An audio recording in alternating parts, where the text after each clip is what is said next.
Wow, gearheads, what a fantastic Singapore Grand Prix. Jonathan, I'm just grinning ear to ear. I know we sat here in the studio and I was riveted. I was literally standing, I think, the entire race. Now you know what a Singapore sling truly is.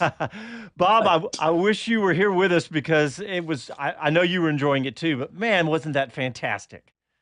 Well, it was the kind of race that appeals to a true Formula One Right. fan. So a bit of a snooze for the first 40 laps, and kudos to any of the commentators on air who called it what it was. Everybody was just purely focused on tire management and just running in a line, running 6, 7, 8 seconds off their pace in order to preserve their tires to the first pit stop, and then the race would begin. And boy, did it ever. It was great fun to watch those last, 20 laps. I don't know. I'm going to argue with you because I know it wasn't super exciting, lots of passes, but even during those first 40 laps, I mean, Jonathan, you were on board with Lawson the about whole half race. the race. But Yeah, and it doesn't matter who you're on board with. The skill involved in getting around that track, lap after lap after lap, losing those 10 cans of Coke of sweat, and the strategy, listening to the engineers. I really enjoy the onboards because you do get an idea. They were telling Verstappen when he was in 11th, Gasly's done this, Gasly's done that. So they were already looking at taking Gasly for 6th place in the coming closing stages. But you're right, it was a purist race. It wouldn't be for the people watching on. It's like when you tune into soccer and see a 0-0 draw, and everybody's disappointed here in America, and yet the Europeans are going nuts because it was such a close game. It truly is what I would call that's Formula One at its finest, which is all strategy, all flat out, and everybody right on the edge. I mean, you saw some of those overtakes and how close they were. It could have been a disaster in many times. Ask George Russell about getting around this track 62 times and doing it under supreme pressure on that final lap. And all he did was take his eyes off where he was going and taps the wall on the right and flattens the two right-hand tires and bam, right into the wall, and he throws away a podium. And how smart was it for Carlos Sainz to measure his pace and use brilliant. So first he used the first half to measure the pace and slow, like he was getting the Mercedes frustrated because he was like 3 or 4 seconds off what his normal delta could have been, but he was measuring it and then brilliantly to effectively keep Norris in the DRS, so therefore dragging him closer to him, which is precarious, but also meaning that the Mercedes just couldn't get by because he had DRS. And you heard him on the radio when the pit wall asked, you're letting Norris into DRS. Yeah, like I know. Said yes, on purpose. Did you hear that, Bob? The engineer's voice was frantic. Yeah. And Carlos Sainz was like, hey, I got this. I'm doing this on purpose. I know what I'm doing. Leave me alone. I will say this. I think the combination of Vassar, Leclerc, and Sainz is really good. Yes. But we've seen that both Leclerc and Sainz are smarter than, frankly, the engineers engineering them. Yeah. In fact, George Russell was credited with calling his own race strategy that got him onto the medium tire. And Lewis, they may have adopted George's strategy to be on the medium tire at the right point in the race, and damn, it almost worked for them. And before I piss off every IndyCar fan in the world, I would compare this race to Alex Rossi's victory in the 500. Indianapolis 500. I was there.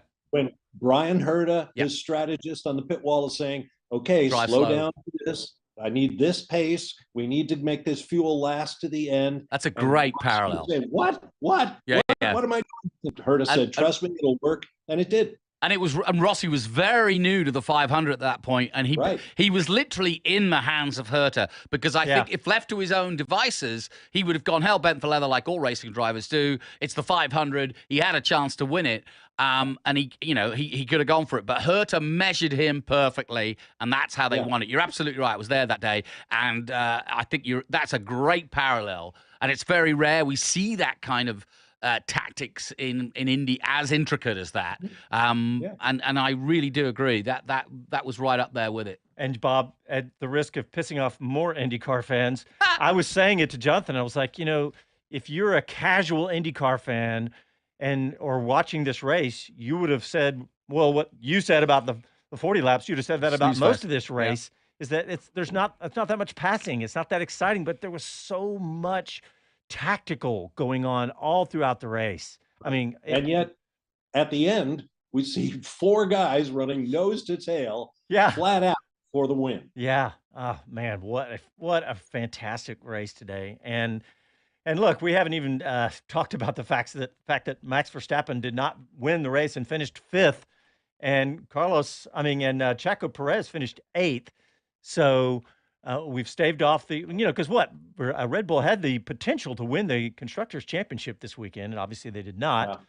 But yeah, what there's so many good stories, and Jonathan, having Lando Norris match his best ever at second. What was this? Carlos Sainz's second win. Second win. He won at Silverstone at 2022. Yeah. Yeah. And Charles Leclerc, which is wild, because when you think about it, I mean, I know Ferrari have flattered to deceive in terms of their actual pace, but it does seem amazing. Leclerc's had several wins, and Sainz has only had his second win today. And look at the form he's on. There was a very interesting interview with Carlos Sainz at the beginning of the weekend where he said that he looked at the summer break and really sat down and had a long chat with himself, so to speak, as to what he could improve and how he could maximize the weekends. And he said he was not getting the most out of the car and himself. And he said, that was my goal. Didn't matter where I finished, didn't matter what I do, but if I could maximize on the day what I got underneath me. And Monza and Singapore were very much that. He out-qualified his teammate on both races, and he got a podium at Monza and now the win. So he is going according to plan, and there's nobody, Vassar included, that could say waver Sainz's position in that team now. Yeah, I mean, we were talking about that at the beginning of the season, if you remember. And it's almost like his own driver coach. I mean, that's what you always say. Be in the moment. Don't be thinking about be thinking about this next corner if you have to. Yep. So yeah, absolutely. Talking about Mercedes, we talked about George Russell and how he clipped the wall at the end. I wasn't sure. I was saying, was he looking behind him at Hamilton? Were you saying he was looking at? The commentator, Crofty, said he was looking at the apex. I think he was looking at all sides. I think he was protecting his position as well as trying to turn in, because he was late on the brakes as he was trying to keep close to Norris. But yeah, I mean, it was just one lapse. I mean, tiny lapse, but that was it. Right.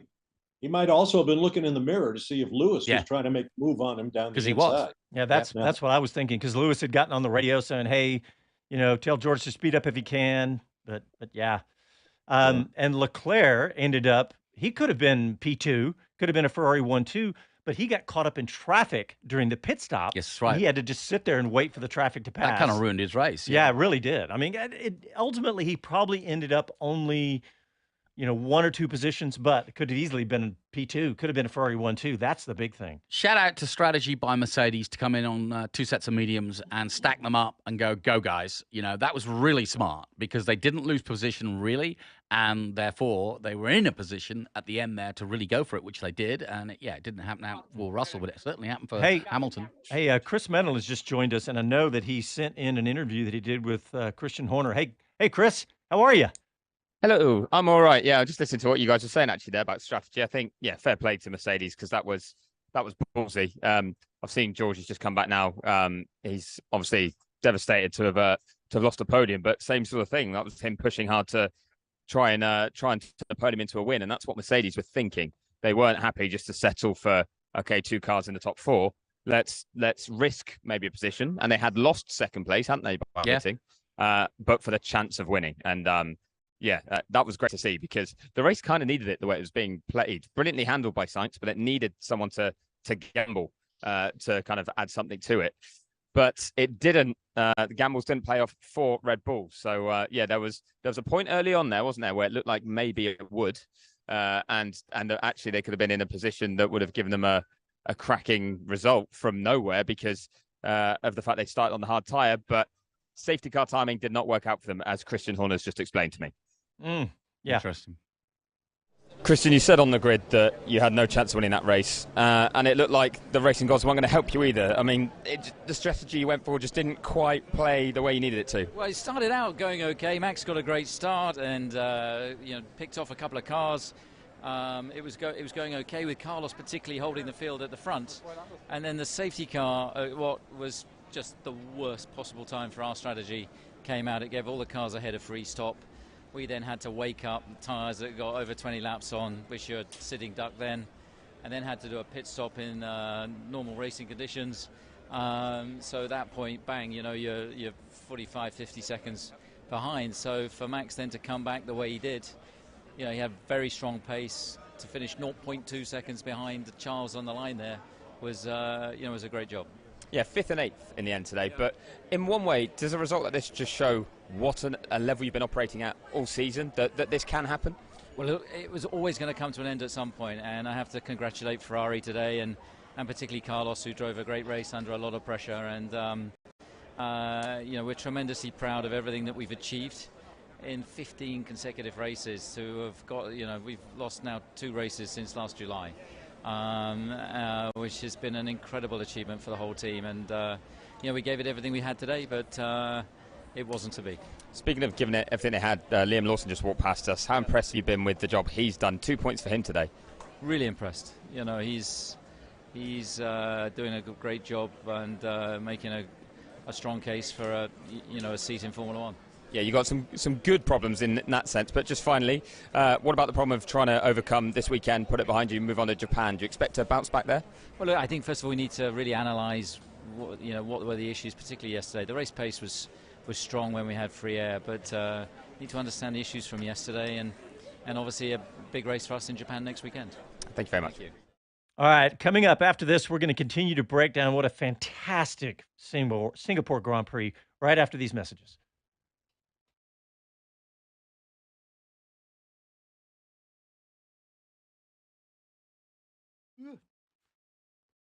Okay, we're still live on YouTube and Facebook. Lots of comments on YouTube Good here. interview. I can't even keep up with this.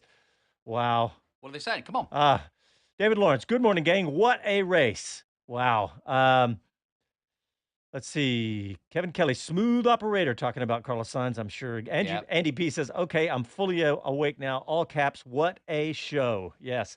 I'm glad you said it, Andy. I feel like I'm in the minority here. I was on the edge of my seat almost the entire race. I know that it was not super exciting for the beginning, but I was, there was so much strategy going on. But let's see. Kevin Kelly, that was definitely the best race of the season. I am not going to argue with that right now. David Lawrence agrees with that. It was the Indeed. tension, wasn't it? Yeah. Exactly. The tension is what made it. Mhm.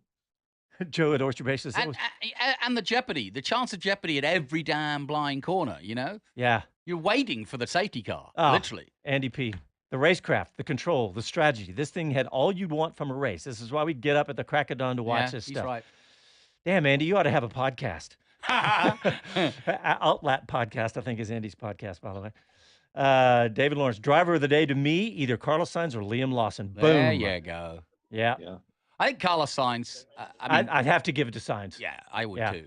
But Absolutely. But if you'd have been on board with Lawson in those last 2 laps when basically Perez came alongside twice and hit him, right? he hit him. No one knew that, but they were banging wheels. Yeah, and in fact he overtook him off track, and that could still be looked into. But I can't believe he'd protest it. Kevin Kelly has it. It is being looked into. Okay, good. There's All right. 2 investigations for Perez. One is for the Lawson contact, and one is for Albon contact a bit earlier. Okay, Ooh. good. All right, coming back.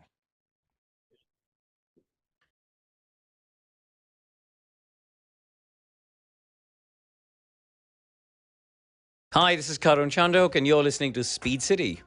Welcome back to the fastest hour in radio, Speed City. All right, welcome back. We are still basking in the glow of the Singapore Grand Prix. The because neon lights. It was, the of neon Singapore. lights. It was just fantastic. John Massengill, Jonathan Green, Bob Varsha, and Chris Medland in Singapore. And I got to read another quote. This is from YouTube. Kevin Kelly says, Yuki and Logan are in trouble for their seats next year. I don't know for sure, but that's certainly a hot take that could be discussed. If you had to be pushed to say who is on the edge of not being re-signed, I'd add Perez to that because Marco's already stuck his moniker down saying we're not going to tell anybody till 24, which is a ridiculous thing to do. But anyway, but yeah, I think he's right. I think it's certainly under consideration. And Sargent did have another crash again. today, without nobody else involved. And it looked as though it was a mechanical, the way he... Yeah, it did, didn't it? It did look odd. Couldn't turn the car. Yeah. Did you hear anything about that, Chris? No, I've heard nothing. I did see him walking down the paddock a bit ago, and he didn't look as dejected as he had at certain times when he's had tough races. So I did wonder if there was another reason for it. And I'll see if I bump into him in a little bit, whether he can answer that question. I do want to try and speak to Liam Lawson, but as I said, he's taken this quite a head-down approach at times, and he looks exhausted. Yeah. When he was walking back from getting out the car, he already had his radio off, just a cold vest and nothing else. He had a bag of ice on his head. Yeah, he cooled himself down. So he was on the radio to his engineer. His engineer said, "Great job in the points." Or he goes, "I gave that everything." Ugh. So I was like, "Are we going to get a DeFreeze kind of like pull him out the car job?" But no, he got out the car, but only just. Can't have been far off. He did say that this was a race he was slightly worried about heading into it because obviously he did not have a lot of time to try and get his fitness level to where it needed to be. And, you know, one lap is fine. You're hot, but you're not fatiguing over a long period. So everything we'd seen from him up to today, was one thing, but he'd seen the signs himself of during practice on the long runs that actually this could get very difficult for him. So I think if we hadn't had that, to make it to the end. I think if we hadn't had that safety car, I think a lot of guys might have made more mistakes towards the end because that sort of bunch of laps under the safety car just gave them enough respite. Yeah, I think that's still an underappreciated fact about Formula One is the fitness level of the drivers. Yeah. Like I've told the story before. Nigel Mansell once told me that his neck would grow by an inch. He had to have 2 sets of shirts for the off season and the end of season because of the sheer physical power and fitness you need to drive these cars. It's a huge jump, even from Formula 2 with twice the horsepower and the ungodly downforce that these Formula One cars have. It's a huge athletic exercise, and don't let anybody tell you differently. Yeah, and I think that's all those sports writers out there who say motor racing is not a sport. And I think that's why Mansell had such a good record at places like the Indy 500 was because he was just that fit. And you know, Took back that in the part day, of his job seriously. Yeah, well, I mean, not so much seriously, just because it wasn't as serious back then. But he knew he was a big guy. Was Mansell? He wasn't, he wasn't some fitness guy. But he did have to push himself to the very limits. Guys, I once had jet lag at a hotel at a Formula One race, so I decided, what the heck, I'll go down to the fitness room and at least get some exercise. And Michael Schumacher was in there, full regalia, pounding out laps on the bike with his head down. He didn't want anybody to recognize him, but it's like Tiger Woods did for golf. Schumacher raised fitness in Formula One, and guys like Mansell before him. It's just so difficult. Hey, Chris, what'd you think of that brilliant strategy by Mercedes with that double pit stop during the safety car? Yeah, at the time, there was a little part of me that was going, it's almost like they're trying to justify having kept 2 sets of mediums to use.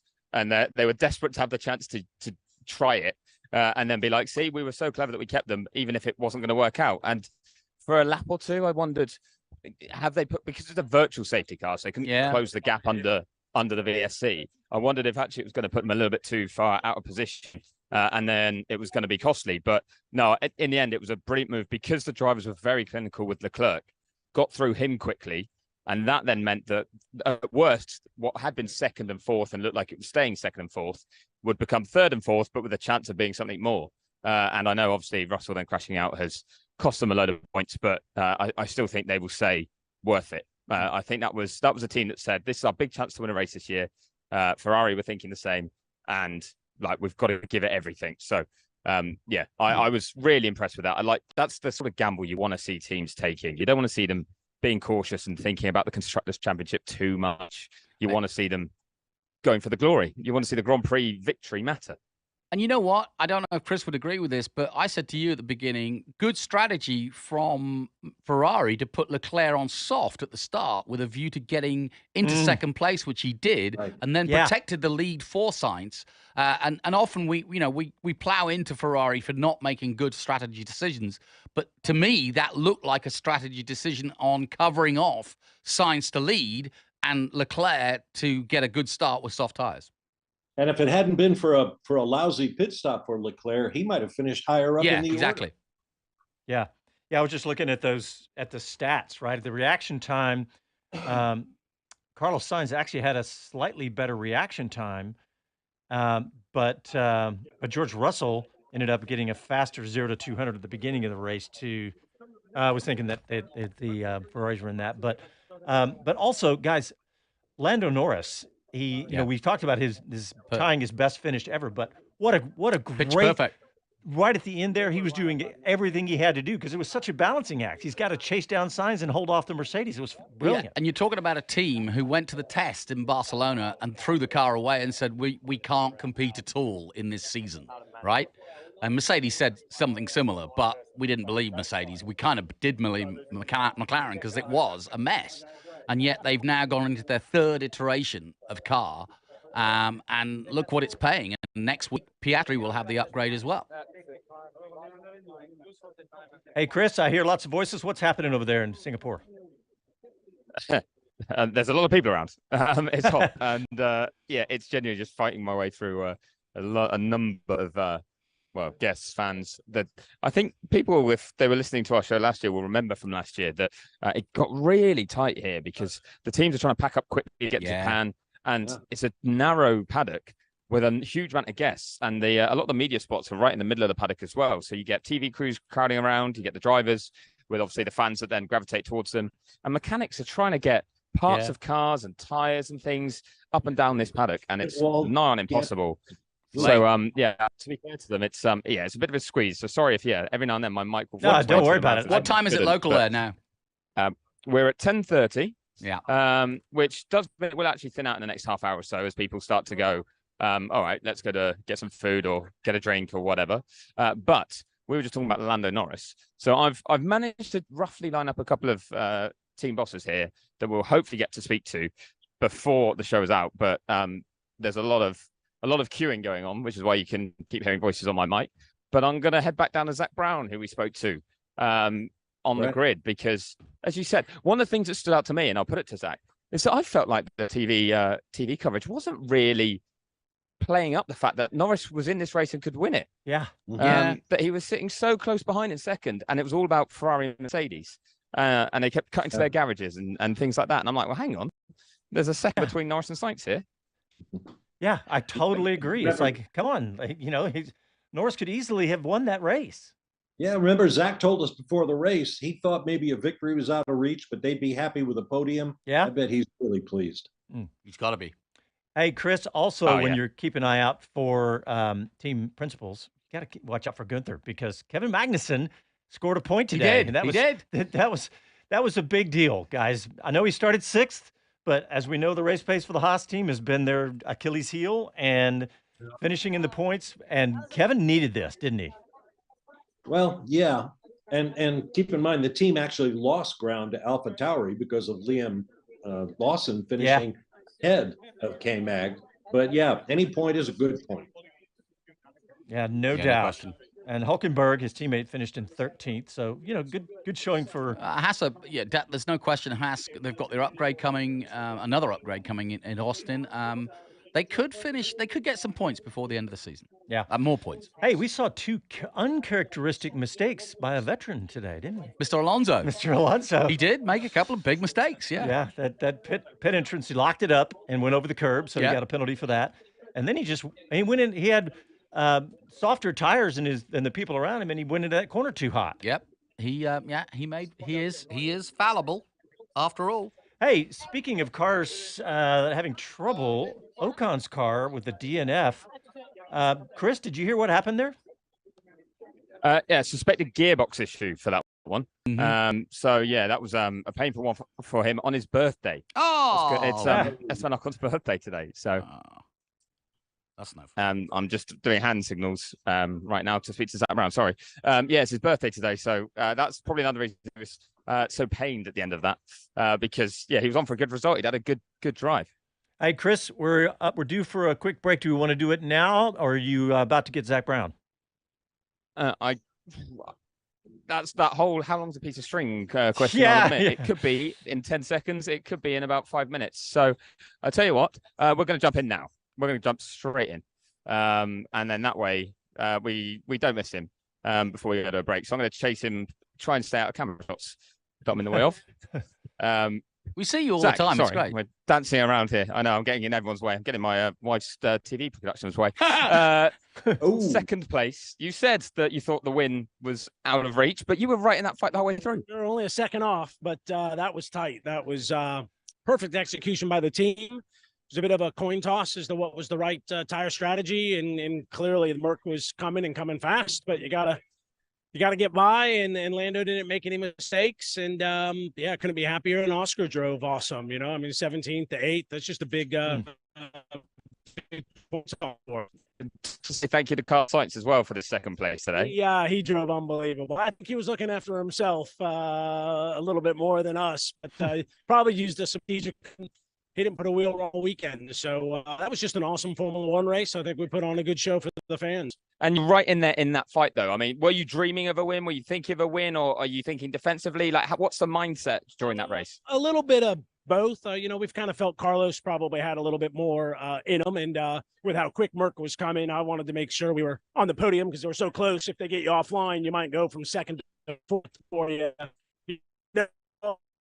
So, team. Yeah. And 18 from Lando and Aston Martin not scoring. Are you starting to eye them up in the Constructors' Championship now with this form? Well, it's certainly not out of reach. We need to have a few more big weekends. There's a lot of racing left. I think all we can do is keep doing what we're doing and see where the chips fall at the end of the year. How do you think this car will go in Japan? Because you've been good on high speed corners in circuits, but then you focused on low speed here and obviously did well there too. I think we'll be strong in Japan. I think we'll be strong in the balance of the year. You know, each track's a little bit car specific, but we've got a good race car. All the men and women at McLaren have just done an awesome job getting us back at the front. And just one more question while I've got you. Pato Award, it was announced yesterday. He will be doing FP1 in Abu Dhabi and will be doing the young driver test. How excited are you to see his progress after another year of IndyCar? Very. It's always fun watching Pato drive. So he had a great season for us in IndyCar, and looking forward to seeing him again in our car in Abu Dhabi. Awesome stuff. Thank you very much. Well done today. Thank you. Yeah, Palo's loss is Pato's gain because they were both in that kind of position. And we'll see him at Austin, which is great. Yeah, good stuff from Zach Brown. Thanks, Chris. Yeah. All right, guys, when we come back, we'll continue to talk about this fantastic race, the Formula One Singapore Grand Prix. Back after these messages.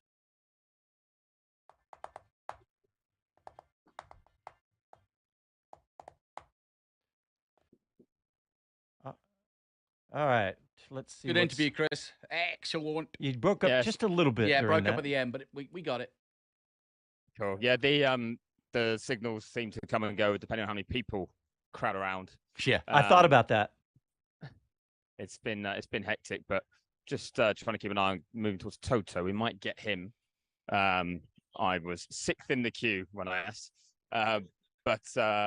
yeah, I was actually stood there with Zach. We were genuinely dancing around all of the Sky equipment and cameras and things, and I think they'd cut away from it, but we had no idea if we were actually ruining a whole TV show. So you guys probably would have seen that more than we would. If you suddenly saw me and Zach in the way of a camera. Actually, they pulled the feed on the ESPN here. We're not watching. It's all part of the game. It's all football now. Yeah. They started my fantasy team sorted. They started talking NFL, right after the race, like putting up the graphic. Don't worry, your NFL coverage is coming up after this. I was like, come on, guys. It's 9:00 in the morning in Austin. So I'm looking on YouTube. Ray said some people are going to start to get bored from a Ferrari dominance. I like that. Another good one from Andy P. Oscar was calm, patient, and calculating, taking advantage where he could and using the non-optimized car to score great points. God, yeah. Yeah, to be honest, that was another good drive of the day. TW wasn't happy with the F1 TV coverage. Mercedes bias, in his opinion. Bad camera angles, missing the mid-pack racing. Well, they do have the onboards in which Jonathan was watching. Yeah. That. It's a different way of following Formula One, but I like to watch both. I was on board with Verstappen, Alonso, and Lawson. Yeah, we had the TV in the studio on the main feed, and then the laptop with the onboard. Here we go.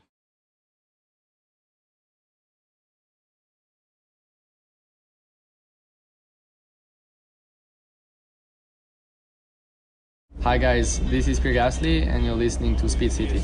Welcome back to the fastest hour in radio, Speed City. CrowdStrike presents Driven in 60 as the official cybersecurity partner of the Mercedes-AMG Petronas Formula One team. CrowdStrike protects against cyber threats so the team can focus on what matters, their next win.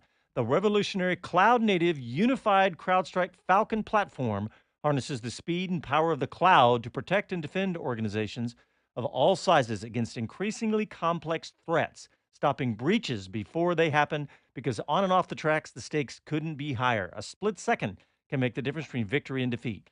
When every second counts, protection shouldn't slow you down. It should fuel your momentum. CrowdStrike, protection at every turn. To learn more and to try CrowdStrike Falcon free today, visit crowdstrike.com/XM. Don't forget that XM at the end. All right, gentlemen. Let's see what else we got to talk about here. We talked about Alonso's troubles. And Bob Varsha, anything else that I have not talked about that you were excited about in today? Well, I think it's going to be interesting when the final points are decided, and I haven't been able to see them, to see what the impact of this race was. Yeah, I mentioned that Haas lost ground. They haven't updated them on F1 yet, but I did a screenshot of the during the coverage. Of course, let's see the big differences. Williams is 21 and Haas is 12 now, and Alfa Romeo 10, and AlphaTauri down at 5. So, yeah, in fact, let's see what they were. Because we talk about all these battles going on behind Red Bull's domination of the season, and I think what we're going to see out of Mercedes versus Ferrari, the Drivers' Championship. Alonso scored no points today. Lewis got 17. He had third place plus the fast lap bonus. So, that battle is going to go on for a while now. It's just general juggling that'll be adding some spice to the end of the season here. Yeah, let's see. Let's look at finishing orders. Who did we talk about? Bottas DNF. What happened to Bottas? I can't even. He retired late on. He stopped at turn 14. So just when mechanical? he retire? I believe so. Yeah, I'm gonna. I will stick my head into Alfa Romeo just to find out, but I'm pretty sure because it was a quick moment as well. His car wasn't stuck on the track. I think it was either a mechanical failure or a puncture like Yuki had. But for the punctures, they still tend to try and drag themselves to the pits if they can. So maybe something broke on that Alfa Romeo. Actually, I'll sign Alfa Romeo right now. It was very quick. Yeah, he safely parked it, I think. Yeah. Now, speaking of dragging parts around the track, Logan Sargent drug his front wing literally almost the entire, at least half the circuit. Weird crash, though. Yeah, it was. Yeah. He turned in and the car just kept going straight on. Hey, Chris, I just saw Casey said you got an interview with Toto Wolff. You want to set that up? So I had to disappear briefly. Sorry to everyone who was still listening on YouTube while we're in the break.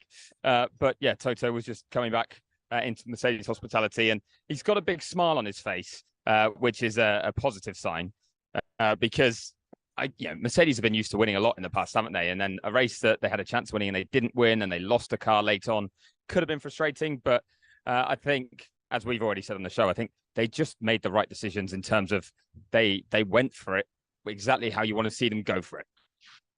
Toto, I've got to say kudos for the brave call there. You had a definite podium and a fourth place in the bag, and you decided to risk it, and it nearly paid off. Yeah, we took the risk to win the race. Worst case was third and fourth, or staying out, and maybe second and fourth or fifth. So yeah, we're going for a win. We went for it, and we lost it. You say you lost. You didn't win the race, but I mean, this was a race that you were very much probably the quickest car this weekend. I mean, how do you reflect on, I guess, the whole weekend? Very difficult to say. I think nobody showed the real pace today. I'm so happy for Lewis that he had yesterday, bounded today, massive speed at the end. So him ending up on the podium is a good conclusion. And super sad for George, because it's just this fraction of a second of a mistake ruins your whole weekend. That was very, very, very strong. I was going to say, like, how do you react to him? Because that's a lot of points you have lost there, but at the same time, he looked like he had the upper hand all weekend. Yeah, we lost a lot of points, but we just got to be better than Ferrari in the last races and keep pushing, beat them on track. And if it's good enough, you're going to finish second. If it's not good enough, they are going to do this. Do you think you're going to be good enough, though? Do you think there's other tracks that will suit you more from here on out? Because Ferrari have been strong at two very different tracks now. I don't know. They've been really strong. They've been stronger than us in Monza today. Maybe it was equal levels. So yeah, I'm really curious to see where it's going. I guess that Verstappen is going to come back strong in the next few races. So it's exciting to watch. Anywhere you think you can win? Yeah, absolutely. We're going to push hard. Having said that, if Verstappen comes back to form, that's going to be very difficult. But still, we're going to go all the way. Thank you very much. What do you think? What do you think, Johnny? Yeah, no, great. I mean, it's good to see Toto and the team having to fight. And it's good to have them back in a competitive situation because it was doom and gloom at the beginning of the season. So, they could finish this season on a high with a view to next year being the Mercedes of old, but not the dominant Mercedes of old. Love that go for it attitude. You know, no shot field goal to tie the game. Go for the touchdown. Yeah, exactly. Hey, I'm going to steal some content from a guy named Woodsy. His Twitter's Woodsy's Garage, and I love his take on this. He says, how long have we said that Red Bull's streak would end? Probably be ended by some bizarre circumstance, crash, and yet here we are on a weekend when their car just didn't work, and they couldn't overcome that deficit with strategy. Other cars were faster. That's great. Yeah, that's there. Yeah, that actually is exactly the most poignant words, which is they were beaten finally, fair and square. Yeah, good job, Woodsy. Hopefully he's listening. Yeah. It is interesting, isn't it, as well, though, that like we said, that we thought it would be something else that would trip them up. Yeah. One, it shows what a great job they've done at avoiding getting tripped up to now. Yeah. But two, just how hard this sport is. Look at how many teams are queuing up to win this race. Yeah. Could have been Ferrari, could have been Mercedes, could have been McLaren. And Red Bull still, if luck had gone their way with the timing of the safety car, with the strategy they started on, which they had to gamble for, they could have been in the frame too. So it does show just, I kind of try and use it to reiterate, I think, the job they've done up to now, and why it's been so impressive, even if it's been a bit boring for some people that they've won so many. Yeah, and as Christian Horner said to you in his interview, they've only lost 2 races since last July, which in Formula One terms is insane. Yeah, that is nutty. In any terms, it's insane. Yeah, exactly. Like, yeah, it is. Yeah. Well, think we of any talk all series. season about if you remove Red Bull, what kind of a race are you going to have? Well, we just found out today what kind of a race you're going to have. Yep. Hey, I've got a little. There's going to be a petition soon, isn't there? They'll want more of that. Hey, I want to bring up a radio. Casey, I just sent you a graphic on this. A radio comment from Fernando Alonso. Haven't heard him say this much this season, but he said, yeah. This is undrivable. Yeah, he did. Talking about his car. Yeah, and he wasn't calling it an F2 machine or a GP2 machine. Yeah. I thought it was interesting just because Alonso's been so happy this year, Yeah, and I do think that the crossover to the new factory, not that may be the reason, but since then, it hasn't gone plain sailing for them at all. So, yeah, I mean, Stroll aside, the Alonso that was, knocking on the door for second and third pretty much most races early on is not the case anymore. And to hear that today is not good. Well, here's a weird take. Earlier this season, there was a lot of chatter about how much the Aston Martin looked like the Red Bull. Mm-hmm.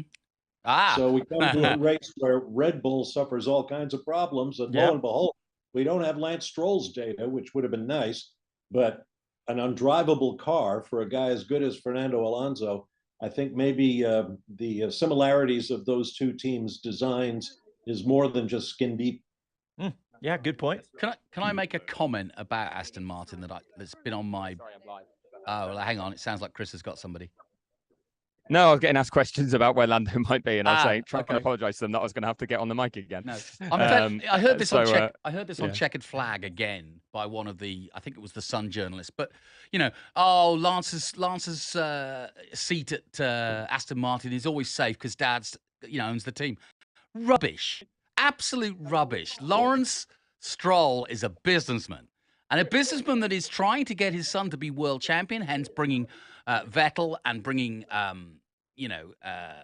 Alonso in. But if he ain't good enough, and that may turn out to be in the next few years, if he ain't good enough for Aston Martin and they've got a chance of winning the championship, he'll be the first guy out the door. I can assure you. I agree with that. I said this yesterday on the post-qualifying show, and I don't remember who it was. Everybody said, "Oh no, it's Lance Stroll's son." Sorry, son. But you know, I agree with you because we've seen Lance Stroll, He'd be the excuse me, laughing stock of the... Lawrence Stroll wander through and with a towering, menacing look. Yeah. I mean, I remember seeing him, you know, looking at Otmar Safnar and, you know, basically Otmar just cowering because he's such a dominant guy and he owns the team.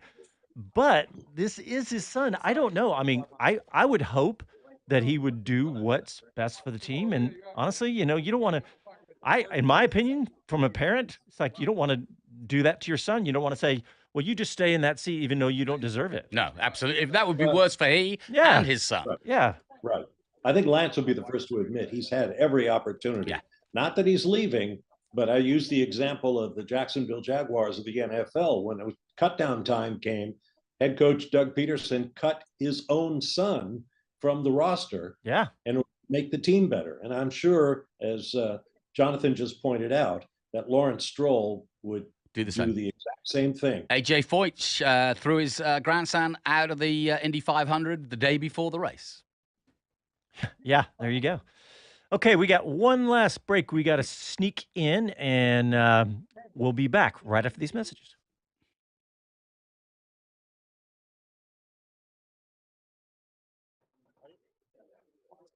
All right, back live on YouTube, Facebook. Let's see if anybody's got some Sorry, stuff. that was just a peep. No, dude, I'm glad you said it. Such a strange thing people say. It's like, oh, it's Dad's team. He's got it. He's safe there. It's like, that's rubbish. I've been saying it, and I said it yesterday, and one of you guys were like, it's just Lawrence's son. He's not going anywhere. That just doesn't happen in Formula One.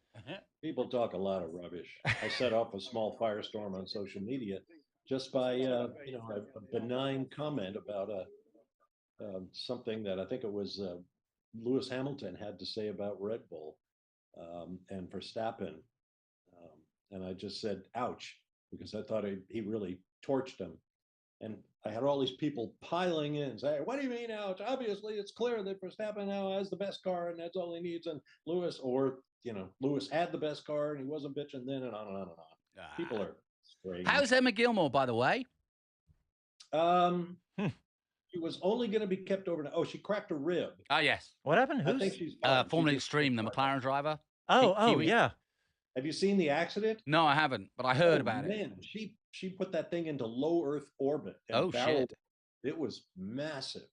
I'm not even going to be watching all this football. I'm going to be watching my son because the McLaren team up in Indy, first time. Jets, Cowboys, what are you thinking? I'm going to be watching my son, boy. No Rodgers. And they're still in the hunt for the championship. I think they've dropped to fourth. Where are they this weekend? Inception? Indy. Oh, that'll be good. Yeah. Last race, they dropped the wheel nut and reached down and grabbed it. And it happened to be under the line of the end of the car. And so they said it was somebody reaching under the car, and they gave them a drive-through. And they went from potentially winning the race to, I don't know. They ended up finishing 7th. But anyway, so there's my son's advertisement. In NASCAR, the guys coming back would keep.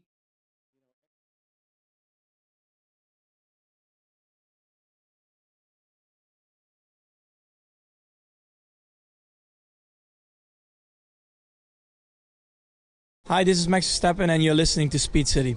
Welcome back to the fastest hour in radio, Speed City. The Speed City F1 post-race show on SiriusXM is brought to you by CrowdStrike. Stop today's most sophisticated cyber attacks at the office, the racetrack, and everywhere in between. Learn more at crowdstrike.com/XM.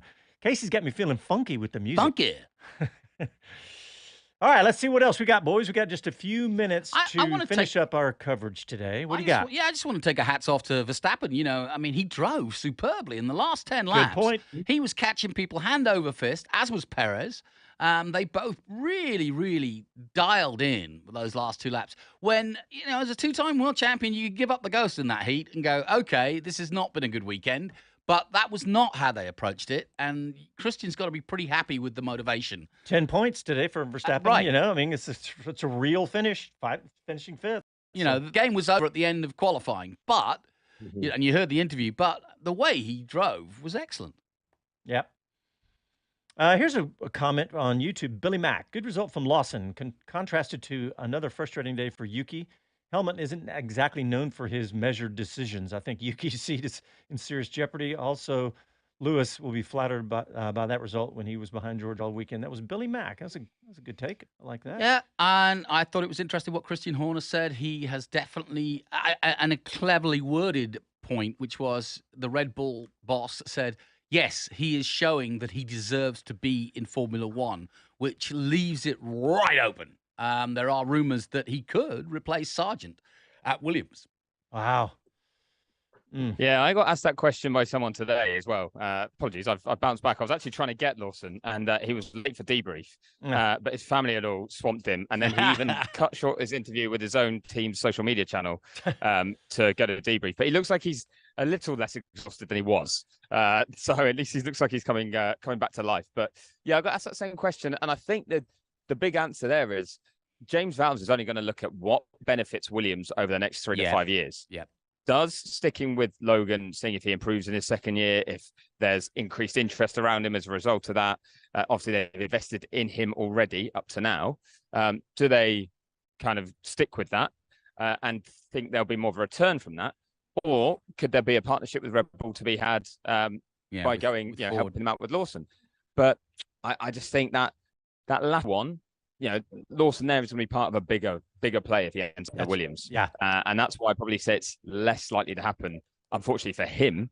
But I just think he's now driving himself into that AlphaTauri seat. Yeah, I think you're right. That's the more realistic. But would there be a Williams question mark over engines? I mean, Red Bull will have Ford, but they don't have any customers. Could Williams be a potential customer instead of Mercedes?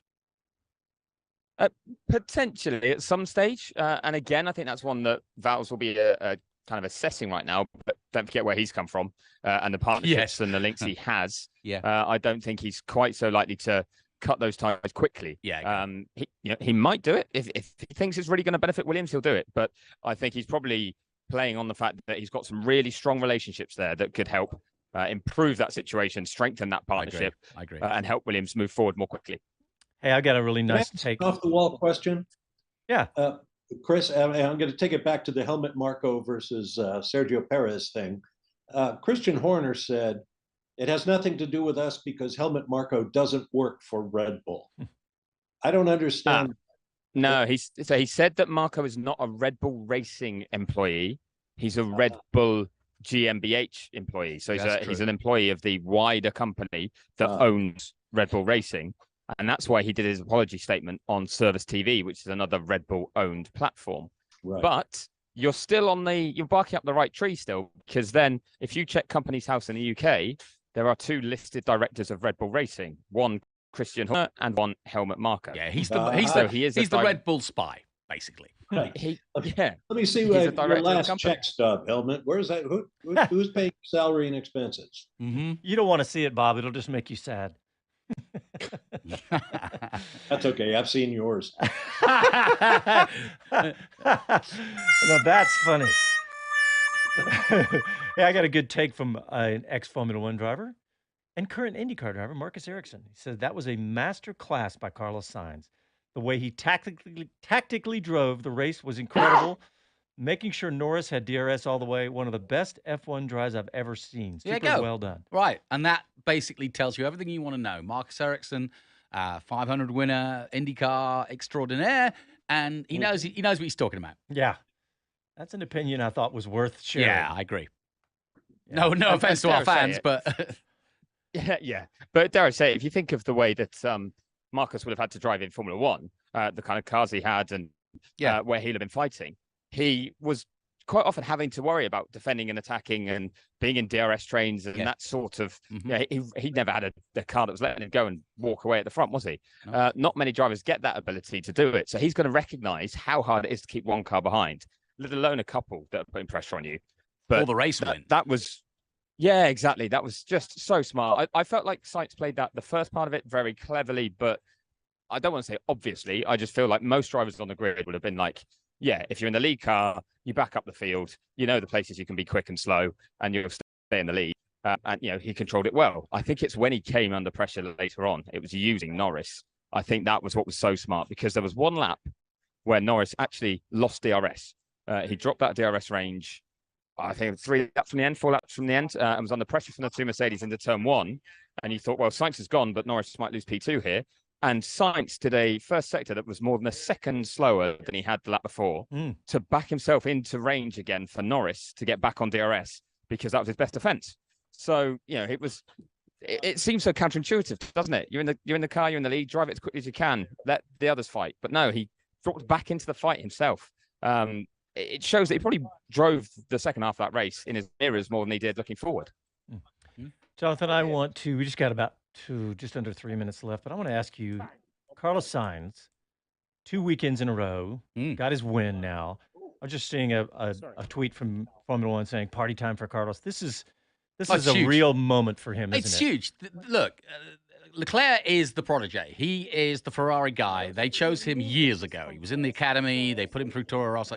They got him to this point. Sainz came in from McLaren, and it was a sort of it was a great move for him, but Ferrari, he came in with Vettel going the other way, and he had a lot to prove, and he's been doing that ever since, but he's been playing second fiddle. These last 2 weekends, I said it, he talked to himself after the summer break. These are important races for him, and if he can do something similar, and I don't mean win the race, but if he can keep getting podiums now for Ferrari, his position in Ferrari. Beating Leclerc. Well, no, I don't think he does need to keep beating Leclerc. It's a bit like the Perez-Verstappen thing. Think about where he stands versus where Perez stands versus Verstappen. I think he's a lot higher up the ranking order with Vassar. And remember, Vassar and Leclerc are mates as well. So, I think that Sainz is poking above the pulpit of his potential with Ferrari to stay there for as long as he wants. There's no reason to change that pairing at all now. Hey, Chris, did you say you had Frederick Vasseur?